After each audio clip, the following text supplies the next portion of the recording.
Los criminólogos dicen que no existe el crimen perfecto. Lo que existe es el crimen mal investigado. Siempre, en cualquier investigación, aparece una pista clave que lleva hacia el asesino. Encontrémosla juntos, repasando este caso abierto. Hola a todos, mi nombre es León, y en cada video repasaremos todos los detalles de los más terribles casos criminales. Antes de empezar, no te olvides de suscribirte y dejar tu me gusta para que puedas seguir trayéndote el mejor contenido de investigación. Recuerda también activar la campanita, ya que estaré subiendo videos 3 veces a la semana. Empecemos. El caso de Lars Mittank.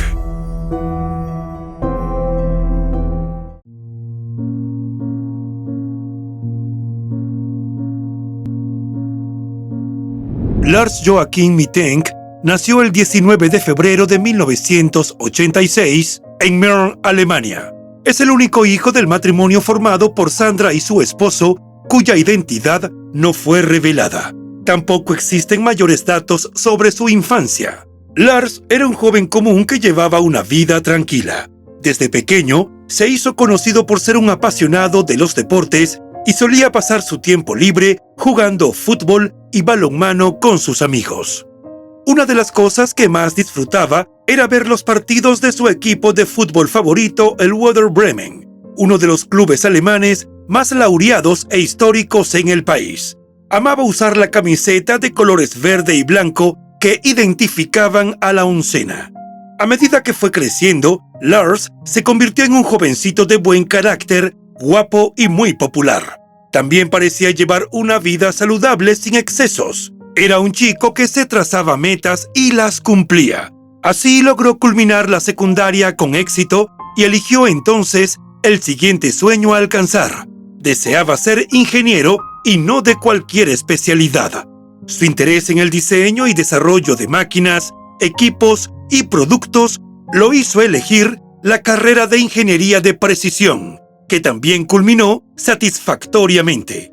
Tras obtener su título en 2007, consiguió un trabajo en la central eléctrica de GDF Suez, ubicada en Wilhelmshaven, a unos 150 kilómetros de Mölln, su ciudad natal. El joven profesional estaba encantado con su trabajo, donde podía poner a prueba su capacidad de resolver problemas y reparar averías en pequeñas máquinas eléctricas.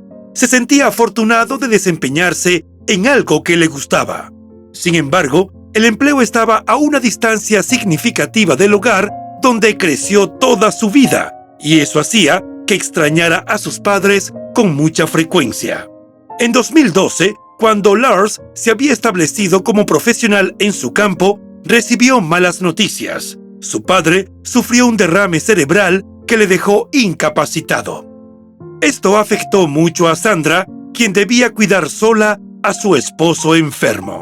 Lars, que siempre fue amable y bondadoso, cuando surgía alguna emergencia, solía ausentarse del trabajo para ir a casa y ayudar a su madre a cuidar de su padre. Todos los fines de semana hacía el viaje de 2 horas y media para estar con su familia y luego recorría el mismo trayecto de regreso para cumplir con su trabajo. Aunque no se sabe en qué año inició la relación, Lars tenía una novia con la cual trataba de compartir pese a sus múltiples obligaciones profesionales y también como hijo debido a las tristes circunstancias que afrontaban sus padres.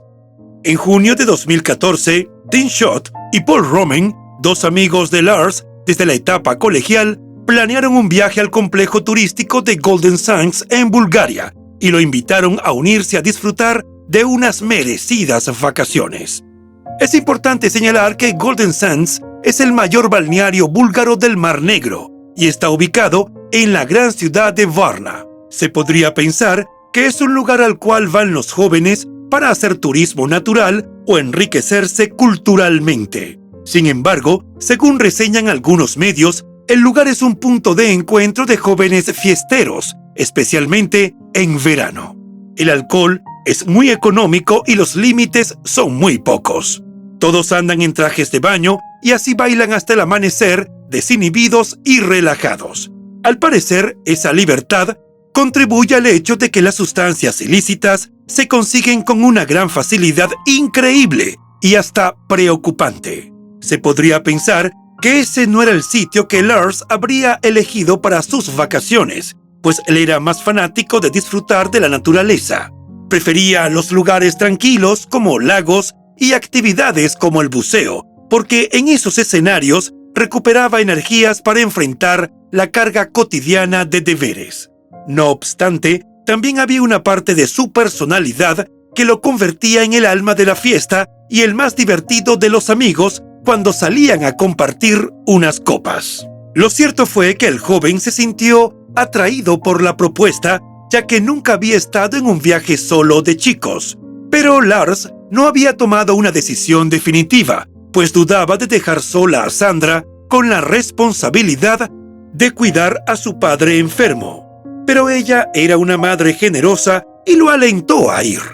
Argumentó que él necesitaba un tiempo de distensión porque venía de pasar muchos meses sobrecargado de tareas, tratando de hacer compaginar su exigente trabajo y la naciente relación de pareja con el cuidado de su padre. Finalmente, el joven decidió ir con sus amigos al famoso balneario de Varna, una ciudad que tiene unos 340,000 residentes permanentes y que, en contraste, recibe un promedio de 3 millones de visitantes al año, aunque es menos comercial que Ibiza o Mallorca, que son destinos muy populares para los jóvenes europeos en vacaciones. El 30 de junio de 2014, Lars, Tim y Paul aterrizaron tras un vuelo de 2 horas en el aeropuerto de Varna. Los 3 amigos alemanes estaban entusiasmados por los divertidos planes que tenían para los próximos días. Paul bromeaba y decía que no podía esperar a que Lars se convirtiera en el alma de la fiesta. En realidad, él lo consideraba un divertido compañero de copas con muchas ganas de vivir. La expectativa era experimentar un viaje que los dejara llenos de recuerdos inolvidables. Golden Sands tiene muchos hoteles que ofrecen paquetes con todo incluido. Lars, Tim y Paul, en su condición ventajosa de jóvenes, profesionales y solteros, podían permitirse la experiencia de alojarse en uno de los hospedajes más lujosos y por eso eligieron el Hotel Viva. Su paquete incluía todas las comidas y bebidas, lo que ya era una gran ventaja. Además, el hotel estaba situado en la primera línea de playa, por lo que podían despertar y mirar el mar desde la habitación. Eran las vacaciones de su vida para los 3 amigos, pero sobre todo para Lars, que venía de pasar muchísimas tensiones personales y agradecía el respiro que le daba el cambio de rutina y paisaje. El clima era perfecto y los amigos le sacaron el máximo provecho. Pasaron tiempo en la playa, jugaron al fútbol en la arena y bebieron en un bar cercano con vista al mar. Y por si fuera poco, el complejo turístico ofrecía muchísimas comodidades, por lo que los chicos también pasaron buena parte de sus horas disfrutando de la piscina del hotel. Por las noches, salían a los clubes nocturnos y bares de la zona, donde pudieron comprobar que el folleto de promoción del viaje no mentía al afirmar que en el verano, en esa zona de fiesta de Bulgaria, no había ni un momento de aburrimiento. Lars parecía disfrutar de la experiencia. Lo único que a sus amigos les parecía extraño era que no comiera mucho durante las vacaciones. Las actividades en el agua las noches de fiesta suelen estimular el apetito. Por eso Tim y Paul tenían un hambre de lobos, pero en contrapartida, Lars no desayunaba y en el almuerzo y la cena solo tomaba un poco de sopa o un pequeño plato de ensalada. No es habitual que un joven que se va de vacaciones con un plan todo incluido tenga una alimentación tan frugal. Paul y Tim incluso hacían chistes por el gracioso contraste que se podía apreciar al pasar por una mesa donde estuviesen comiendo los 3. Sus platos desbordantes hacían más evidente el hecho de que Lars parecía no tener apetito. Aparte de eso, Los tres amigos lo estaban pasando en grande. Para sumarle más emociones al viaje, como si Golden Sands ofreciera poca diversión, en julio de 2014 se celebraba en Brasil el Mundial de Fútbol, y como suele ocurrir con cada contienda mundialista, la fiebre del balompié se apoderó de Europa. En consecuencia, abundaban los bares en los que se podían ver los partidos en vivo y en los que afloraban las emociones. Alemania tenía un equipo fuerte y los tres amigos iban dispuestos a apoyar a su oncena, aunque fuera a través de la señal del televisor. El sábado 5 de julio por la noche, Lars, Tim y Paul fueron a ver el partido de cuartos de final entre Costa Rica y Holanda.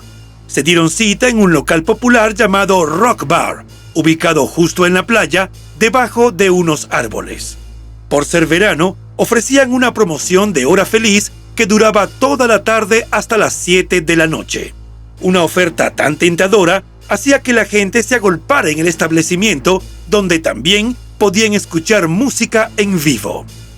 Cuando se aproximaba la hora de empezar el partido de fútbol mundialista, eran las 11 de la noche en Bulgaria y la energía de la fiesta era intensa. Lars era hincha del equipo alemán Werder Bremen y para esa ocasión llevaba la camiseta verde y blanca distintiva del club. El joven bromeaba como de costumbre, dirigiéndose a sus amigos Paul y Tim. Sin embargo, algunas de las frases que dijo les causó gran molestia a otros veraneantes alemanes. Aunque no era propio de Lars iniciar una pelea, tal vez estaba un poco pasado de tragos y llevó una broma demasiado lejos, lo que ofendió a los seguidores del equipo rival de la Bundesliga, el Bayern Múnich. Teniendo en cuenta lo apasionados que son los aficionados al fútbol, no era de extrañar que la situación escalara. Se lanzaron algunas palabras airadas, pero antes de que Tim y Paul tuvieran que intervenir, Lars se había echado atrás. La situación terminó sin pelea física y con todo el mundo riéndose. El encontronazo se podría calificar de altercado, pero no de riña, y lo mejor de todo era que el enfrentamiento parecía no tener consecuencias. Los tres amigos fueron los últimos en abandonar el bar de madrugada. Cuando iban de vuelta al hotel, pararon en un puesto de comida rápida. Tim y Paul querían comprar algo de comer, pero como ocurrió durante todo el viaje, Lars dijo que no tenía hambre y que los esperaría afuera. Varios minutos después, Tim y Paul salieron con sus hamburguesas en la mano y se dispusieron a continuar el paseo de vuelta al hotel, pero Lars no estaba por ninguna parte. Miraron a su alrededor para ver si lo encontraban, pero no había rastro de él, así que decidieron volver al hotel, suponiendo que se había impacientado y volvió solo sin ellos. Su sorpresa fue tremenda al no encontrarlo allí. Sin embargo, tras una noche de fiesta y muchos tragos, no se preocuparon demasiado por Lars y se fueron a dormir. Cuando se despertaron a la mañana siguiente, su amigo estaba en la habitación. Paul y Tim preguntaron por su paradero, ya que querían saber dónde había estado la noche anterior. Entonces Lars le contó una historia inquietante. Al parecer, había tenido una pelea. Dijo que unos hombres locales que hablaban búlgaro o ruso lo habían atacado y por lo que pudo deducir, habían sido contratados por los hinchas del Bayern Múnich, a los que había hecho enfadar en el Rock Bar esa misma noche. Según su relato, uno de los hombres intentó golpearlo y él se agachó para evitar el puñetazo, pero no lo logró del todo y terminó recibiendo el impacto del puño en un lado de la cabeza y también en su oreja.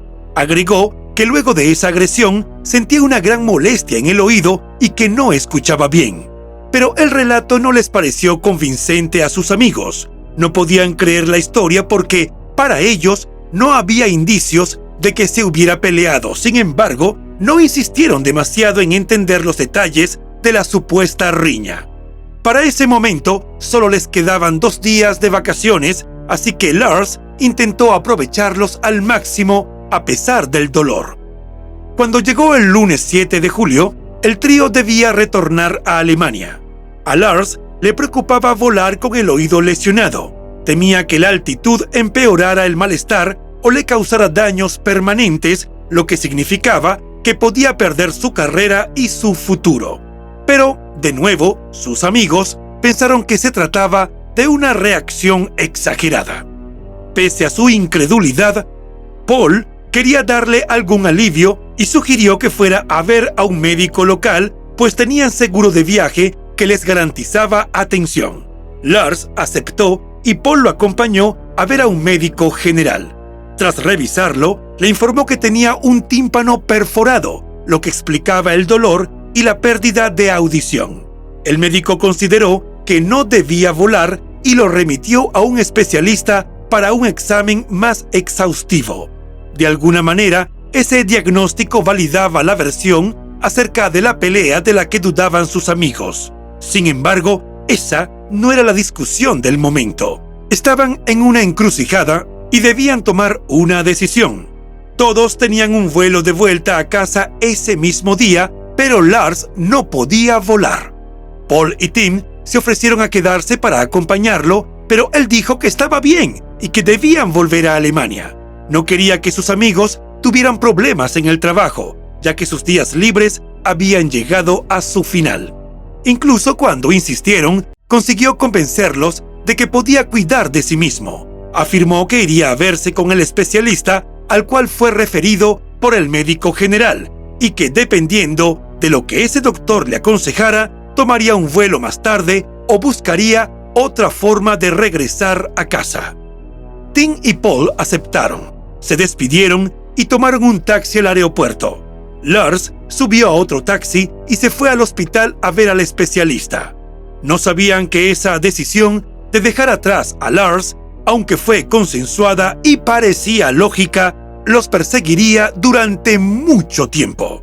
En el hospital de Varna, Lars vio a un especialista, el doctor Boris Naidenov, quien confirmó el diagnóstico sobre su tímpano roto y le propuso una intervención quirúrgica para reparar la lesión de la membrana. Pero el joven no aceptó y dijo que prefería operarse en Alemania, ya que estaba solo en Bulgaria y no quería quedarse en el hospital de Varna. Tras aconsejarle que reconsiderara la decisión de no operarse y preocupado por el riesgo de infección en el oído, el doctor Boris le recetó un antibiótico de amplio espectro, cefuroxima, de 500 miligramos como medida preventiva.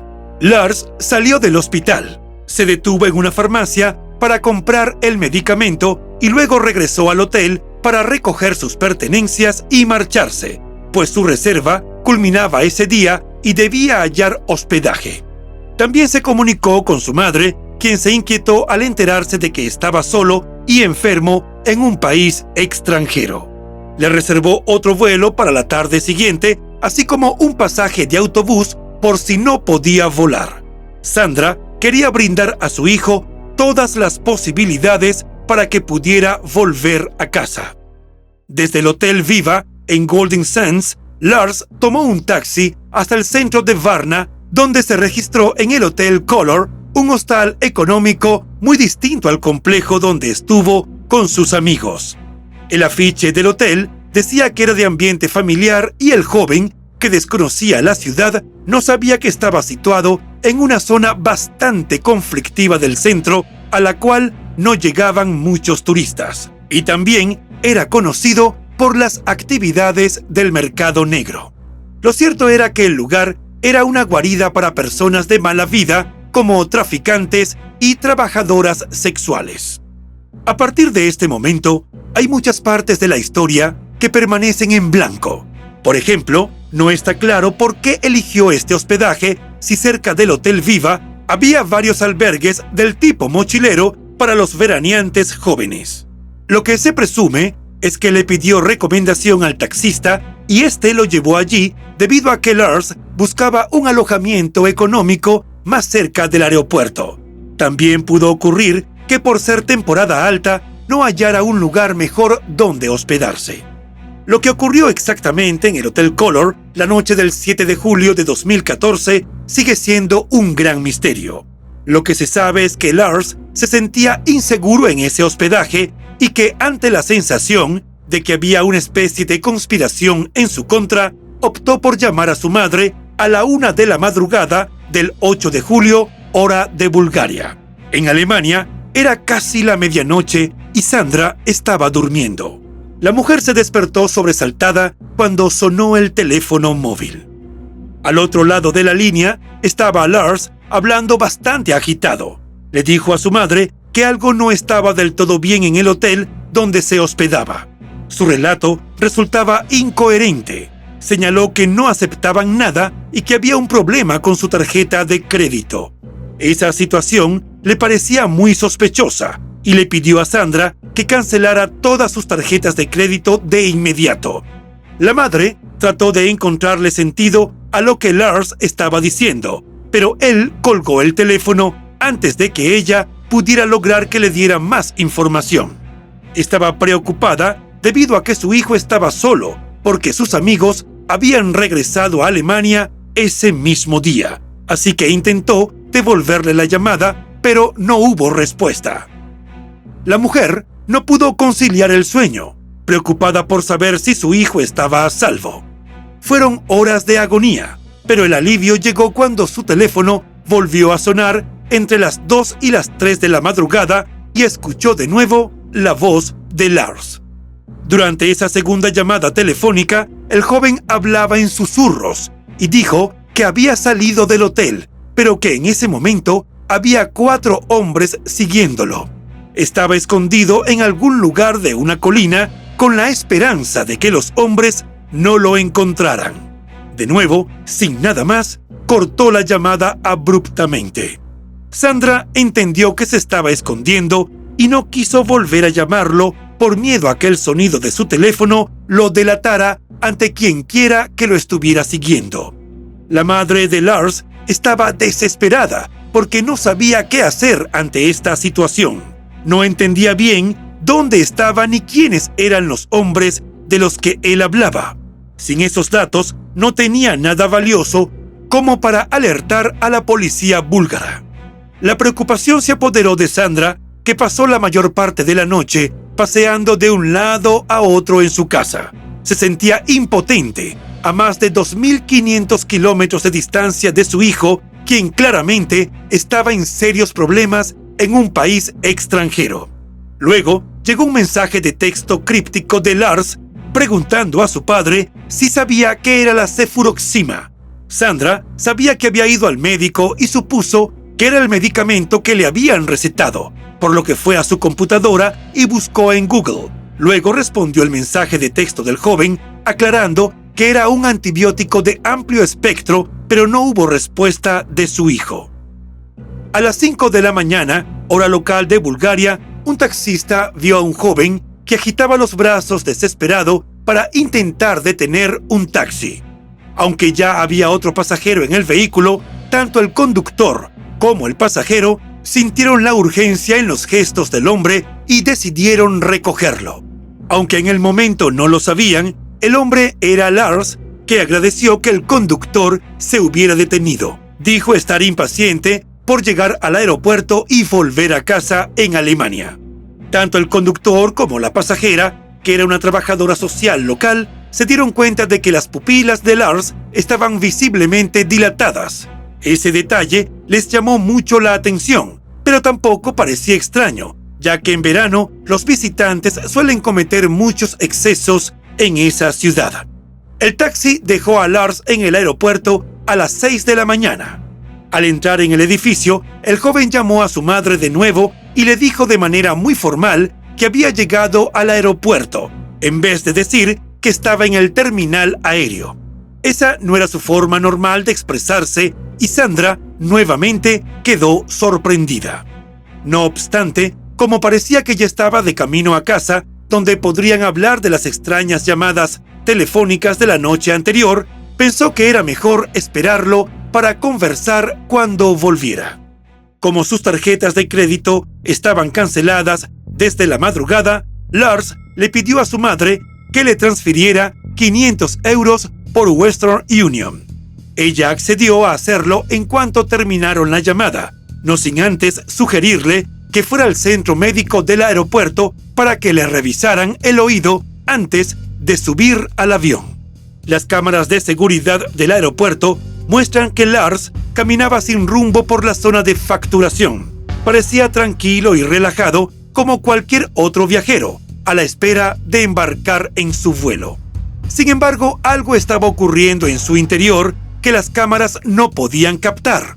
Nuevamente el joven llamó a su madre y otra vez actuaba de forma sospechosa. Le dijo que ellos no querían que volara ni que viajara en autobús. Un viaje en autobús de Varna, al norte de Alemania, duraría entre 35 y 40 horas. Sandra se sintió incómoda. Se preguntaba quiénes eran esos a los que su hijo se refería como ellos y por qué razón no lo dejaban viajar en autobús. Intentando hallar una lógica en todo aquello, pensó que probablemente fueron los médicos del aeropuerto quienes hicieron la prohibición al tomar en cuenta el estado de salud de Lars. Más tarde, cayó en cuenta de que su hijo no había ido todavía al consultorio cuando le informó de las supuestas prohibiciones de los ellos no identificados. Después de la llamada, algunos testigos de habla alemana dijeron haber visto a Lars, quien vestía suéter amarillo y una bermuda de jean, hablando con un hombre no identificado en una conversación que parecía casual y no amenazadora. Tras ese encuentro, fue al baño a refrescarse y al salir de allí, las cámaras de videovigilancia lo captaron conversando con una mujer a quien le preguntó cómo ir al centro médico y ella le dio las indicaciones. A las 9:30 de la mañana, Lars entró en la sala de curas del especialista de la salud del aeropuerto. En ese momento, lo atendió el doctor Costa Costu y según relató poco después, notó que durante la consulta Lars estuvo inquieto y jugueteó mucho con sus manos.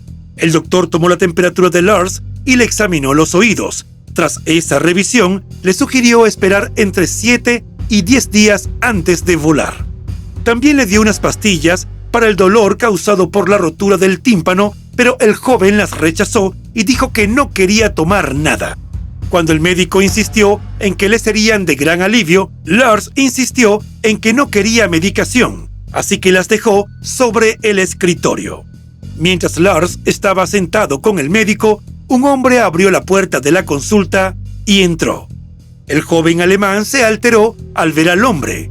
El doctor Costa consideraba que la reacción era desmedida e intentó calmarlo, explicándole que se trataba de un empleado del aeropuerto. En ese entonces, el lugar estaba en plena remodelación y era normal que se viera obreros que entraban y salían a todas horas. Pero Lars no se tranquilizó. Él estaba pálido y expectante, como si se sintiera amenazado. El doctor Costa comentó posteriormente que Lars estaba nervioso y murmuró casi para sí mismo que no quería morir allí y que tenía que salir de ahí. Acto seguido, el joven se levantó del asiento y salió corriendo de la habitación a toda velocidad.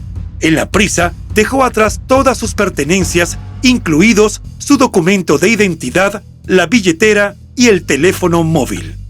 A partir de ese momento, las cámaras de circuito cerrado de televisión captaron la huida de Lars, que parecía que corría por su vida. Pero en la grabación no había señales de que nadie lo estuviera siguiendo. Lo que se apreciaba eran los viajeros sorprendidos mirándolo fijamente. Lars tampoco volteó hacia atrás para confirmar si alguien le seguía. Una vez fuera del edificio, el joven aminoró la marcha y caminó un poco mientras decidía qué dirección tomar. Luego empezó a correr de nuevo, cruzando el estacionamiento del aeropuerto. Desde allí, varios testigos lo vieron escalar una valla de 2,5 metros de altura que además tenía alambres de púas. Al otro lado de la cerca había un campo de girasoles que estaban en plena floración. Las plantas tenían una altura media de 2 metros, por lo que una vez dentro, Lars ya no se podía ver. A unos 100 metros de donde se le vio escalar la valla, se encontraba la autopista A2. Allí pudo haber hecho autostop en las 2 vías disponibles. En una, podría ir en dirección a la ciudad de Varna y si cruzaba, podría tomar rumbo hacia Rumanía o Serbia, como destinos relativamente cercanos. También podría ir de vuelta a Alemania haciendo un largo recorrido terrestre, pero no tenía documentos y eso habría representado un problema en los controles fronterizos. Entretanto, en Alemania, su madre, presa de la angustia, lo llamó incontables veces para comprobar si podía acceder al dinero que le había transferido, pero él nunca contestó ni devolvió las llamadas. Ella no tenía idea de todo lo que había ocurrido en el servicio médico del aeropuerto y mucho menos de la enorme carrera que dio su hijo para salir del lugar y desaparecer sin dejar rastro alguno. Sandra denunció la desaparición de Lars, de 28 años, a la embajada alemana en Sofía, la capital y la ciudad más grande de la República de Bulgaria. La embajada, a su vez, alertó a la policía local de Varna y se inició la búsqueda. Los agentes búlgaros llevaron perros rastreadores al aeropuerto y al campo de girasoles, donde fue visto por última vez al turista, pero no encontraron rastros que pudieran seguir. La policía, intentando encontrar una explicación a los extraños eventos, llegó a sospechar que el joven era un traficante de drogas. Para comprobar o descartar esa hipótesis, registraron su equipaje, pero no hallaron presencia de ningún tipo de sustancia ilícita. Vieron una y otra vez las imágenes del circuito cerrado de televisión, tratando de dar sentido a los acontecimientos. Las imágenes de Lars cuando corrió por el aeropuerto y la forma en la que se alejó de allí se hicieron públicas y se viralizaron en YouTube con más de 16 millones de visitas. Incluso, algunas reseñas se refieren a él como el desaparecido más famoso de YouTube. Sin embargo, la cobertura local de la noticia de su desaparición no tuvo tanta repercusión interna. La policía se preguntaba si alguien quiso robar o extorsionar a Lars. Por sus comunicaciones podían asumir que eso parecía, pero todas sus pertenencias y objetos de valor estaban en su equipaje. Además, el dinero que Sandra le envió por Western Union permanecía intacto en la cuenta de Lars. Esta desaparición era muy extraña, y dado el carácter internacional del caso, la policía de Varna convenció a la Interpol para que se implicara en la investigación. Pero pese a los esfuerzos, tampoco pudieron encontrar ninguna pista concreta. Sandra estaba desesperada y sentía que no podía quedarse en Alemania esperando noticias, pero tampoco podía dejar solo a su esposo que estaba enfermo. Por fortuna contó con la ayuda de unos amigos para cuidarlo y así ella pudo viajar a Varna a seguir las investigaciones. Sandra hizo todo lo que pudo. Con la ayuda de amigos y otros viajeros alemanes que se encontraban en Varna en ese momento, distribuyó folletos y pegó carteles por toda la ciudad. También visitó hospitales y depósitos de cadáveres, pero simplemente no hubo nada que le llevara a comprender lo que le había ocurrido a Lars. Dijo que parecía que a su hijo se lo había tragado la tierra. Menos de una semana después de su desaparición, el domingo 13 de julio de 2014, Alemania ganó la Copa del Mundo de Fútbol en Brasil. En circunstancias normales, Lars se habría tomado un par de cervezas y habría visto la final con sus amigos. Pero esta vez, no. Su asiento estaba vacío y nadie tenía idea de dónde podía estar. Sus compañeros de viaje estaban arrepentidos de haberlo dejado solo, pero mantenían la esperanza de que pronto se comunicara con alguien y dijera dónde estaba para ir a rescatarlo de inmediato. Eventualmente, Sandra tuvo que regresar a Alemania para volver a cuidar de su esposo, pero no perdía la esperanza de que Lars siguiera por allí. Los amigos de Lars recaudaron algo de dinero para que Sandra pudiera pagar a un detective privado alemán que continuara la búsqueda y también crearon una página de Facebook en la que la gente podía informar de avistamientos o dar cualquier dato relevante que pudiera llevarlos hasta Lars.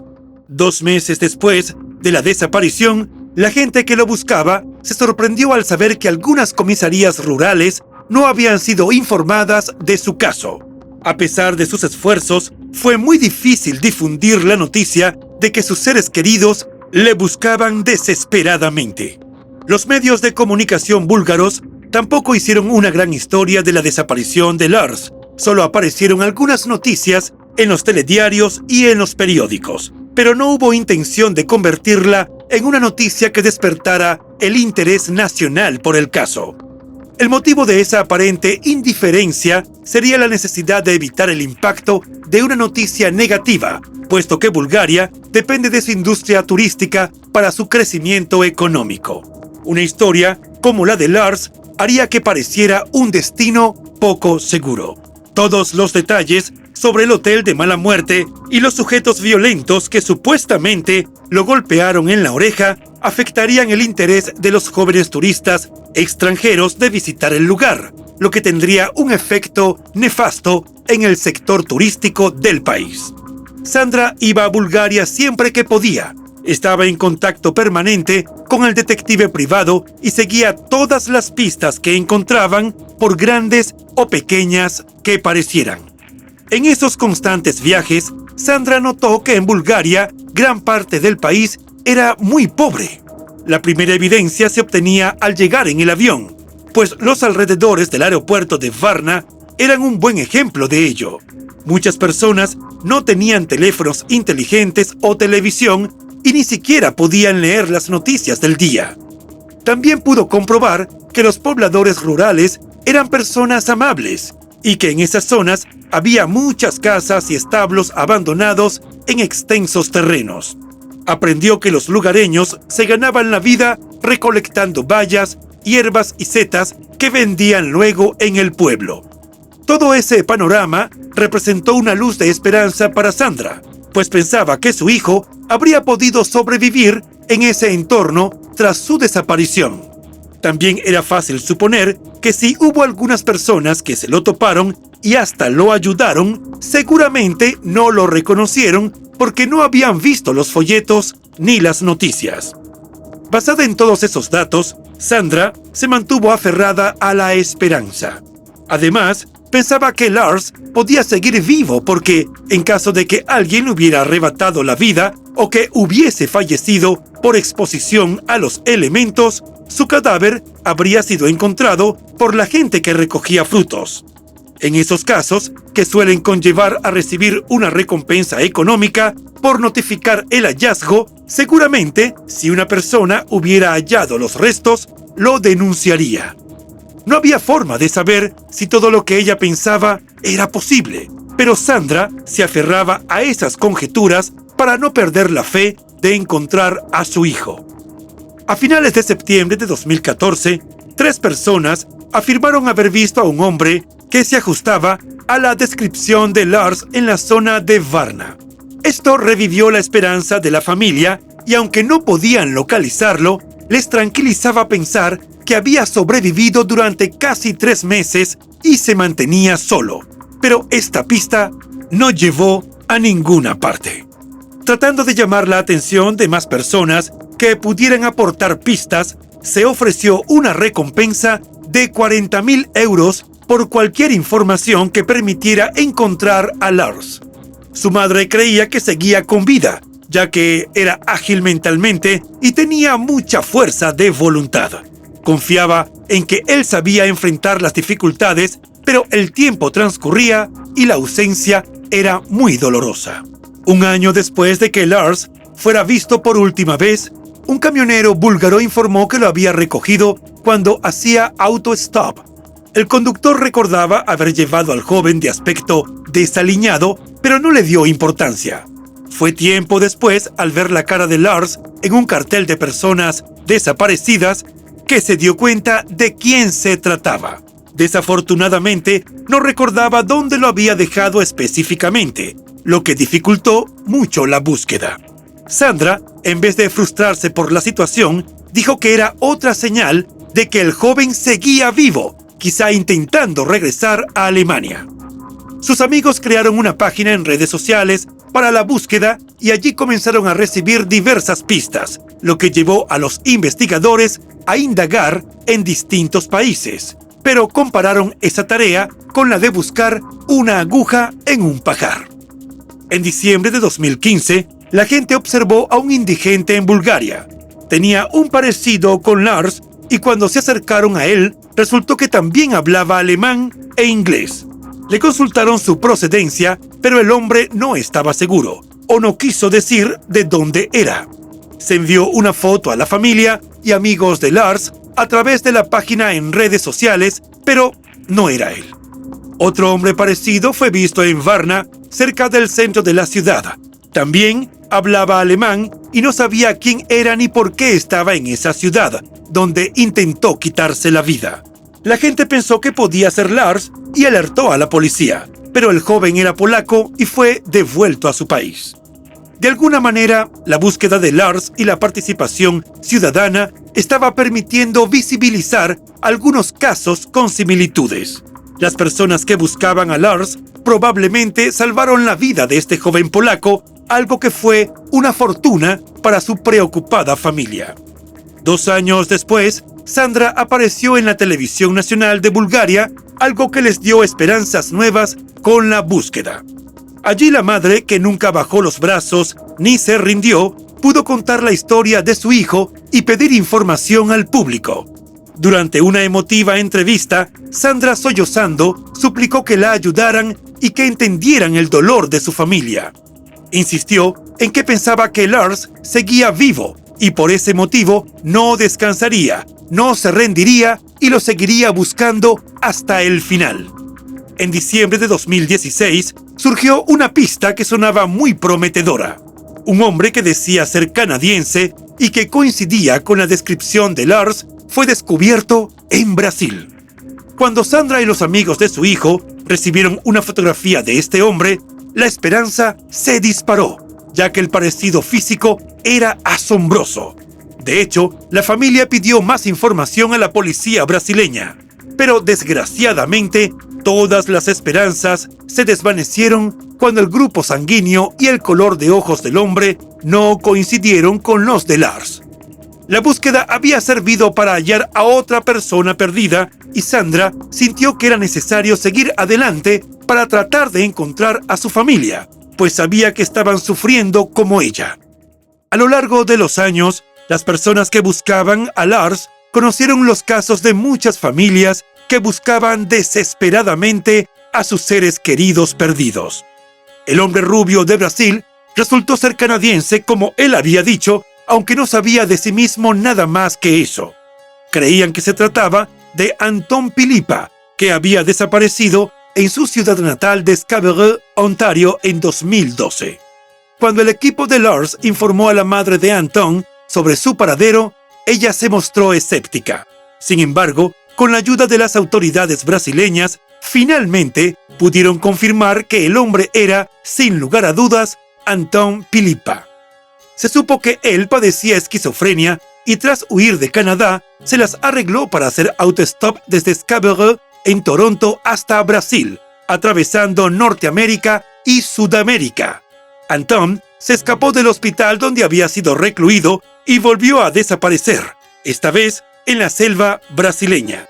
Tiempo después, la policía logró localizarlo en Manaus, donde permaneció hasta que su hermano Stefan fue a buscarlo para llevarlo a Canadá. Una vez en su país natal y tras un tratamiento médico adecuado, Anton recordó su travesía y afirmó haber caminado descalzo la mayor parte del trayecto. A veces se escondía en la parte trasera de los camiones y sobrevivió gracias a la generosidad de los desconocidos. Esta historia fue de gran importancia para los seres queridos de Lars, pues ayudó a mantener la esperanza de que seguía vivo. A lo largo de los años, el incesante seguimiento de cualquier pista, por pequeña que sea, la familia y amigos de Lars han encontrado a otros 15 ciudadanos que estaban completamente solos y pasando penurias en distintos lugares de Europa. Algunos eran vagabundos que vivían en la carretera viajando de un destino a otro. Otros preferían quedarse en zonas remotas como bosques o cobertizos abandonados. Según las reseñas del caso, también había un factor en común que de alguna manera fue sorprendente. Eran personas que no querían volver a su vida anterior. Habían huido por decisión propia para alejarse de problemas que no sabían cómo enfrentar, desde deudas fiscales hasta divorcios problemáticos o procesos legales por la manutención de los hijos. Lo cierto es que han pasado los años. El caso de Lars sigue siendo uno de los más extraños y continúa sin solución. En consecuencia, siempre cabe esperar que surjan múltiples hipótesis, y más aún cuando los cuerpos policiales dejaron de suministrar información acerca del estatus de la investigación y las aristas que abordan. Algunas reseñas destacaron las hipótesis más frecuentes sobre qué le pudo suceder al prometedor joven alemán en su estadía vacacional. Se planteó que pudo ser una desaparición voluntaria y que Lars simplemente quería quedarse en Bulgaria, desconectarse y empezar su vida de nuevo.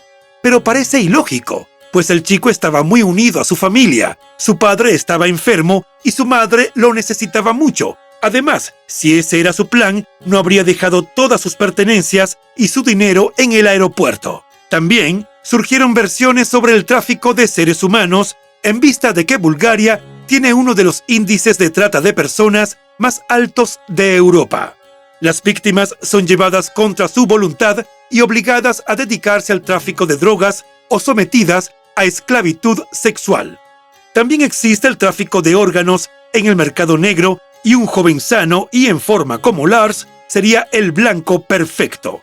Este sería el más difícil de los escenarios porque implicaría que el joven estaría en serio peligro, retenido a la fuerza en circunstancias muy oscuras. Otra hipótesis sugiere que Lars, al igual que Anton Pilipa, padecía esquizofrenia no diagnosticada y eso afectaba su proceso de pensamiento. Esta enfermedad suele diagnosticarse en varones de entre 16 y 30 años y puede generar delirios de persecución en quien la padece. Si bien su comportamiento la noche anterior y el propio día de su desaparición era bastante extraño, afirmar que sufría esa condición quizás sea exagerado, ya que no tenía antecedentes familiares ni personales de enfermedad mental, tampoco mostraba signos de desmotivación como suele ocurrir al principio de la enfermedad. Aunque tuvo menos apetito durante las vacaciones, se mostró socialmente interactivo y no tenía signos de depresión. También se planteó que el golpe que recibió en la cabeza y que le rompió el tímpano pudo causar un traumatismo cráneoencefálico, ya que en este tipo de lesiones graves pueden provocar síntomas como alucinaciones, delirios, paranoia y cambios de personalidad. Es importante recalcar que en el taxi que recogió a Lars la mañana de su desaparición, tanto el conductor como la pasajera que ya iba a bordo notaron que tenía las pupilas dilatadas. Desde el punto de vista médico, hay varias razones para eso. Si bien la más común es el consumo de estupefacientes, también puede ser señal de una lesión cerebral o un trastorno psiquiátrico, como la esquizofrenia. Las pupilas también pueden dilatarse si el cuerpo está sometido a un estrés muy grave. Lars estaba sometido a mucha presión antes de su viaje vacacional. Además, estaba herido y atrapado en un país extranjero. Tras su registro en el hotel económico, tal vez vio algo que le incomodó y eso pudo generar la paranoia de que alguien lo seguía y estando en alerta máxima, tratando de evadir a alguien, es justo suponer que no durmió en lo absoluto. Se especula que si este episodio fue provocado por una lesión cerebral, quizá Lars sufrió amnesia y por eso no ha vuelto a casa, ya que no sabría quién era ni de dónde venía. Uno de los planteamientos predominantes sugiere que Lars experimentó un grave colapso psicológico provocado por la lesión en la cabeza sufrida durante el altercado. Esta hipótesis afirma que su repentino arrebato en el aeropuerto fue una manifestación de paranoia extrema y un intento desesperado por escapar de peligros que solo existían en su mente. En ese estado de alteración, el joven pudo haber vagado por el desierto en un estado de confusión, tras lo cual habría sucumbido a los elementos. En ese caso, se estima que debido a la magnitud del terreno, sus restos no han sido encontrados. Sea lo que le ocurrió a Lars Mittank, Los investigadores, la familia y los amigos no pueden descartar ninguna hipótesis. En 2023, continúa desaparecido y su familia sigue realizando seguimientos de cualquier información que pueda ayudar a encontrarlo. Sin duda, este caso tiene más preguntas que respuestas, pero hasta que no encuentren a Lars, vivo o no, su familia y amigos no abandonarán la búsqueda. Su madre tiene preparada una maleta con la ropa de Lars por si recibe una llamada de que ha sido localizado. Sandra no pierde la fe de volver a abrazar a su amado hijo.